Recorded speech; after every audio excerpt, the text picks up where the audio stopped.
the prosecutor was dead set on winning and wasn't necessarily interested in the truth.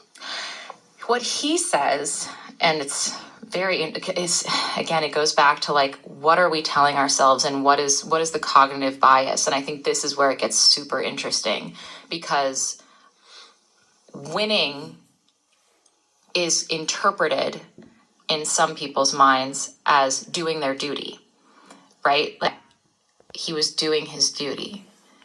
This was his job. His job was to make a case that made logical sense to him based upon certain premises, and then to win that case in court. That was his job. That was his duty. And he believes that he was doing the right thing because that's what he was trained and incentivized to do. In the same way that, like, journalists, if you ask journalists back who covered the case back in the day, they'll be like, well, we were doing our job. Our job was to sell the best story that we could to our audience. And right? And so that's when it gets like fucked up, because like how have our institutions that we've relied on to be truth-seeking institutions been corrupted from the inside by ultimately what is a question of like money or power?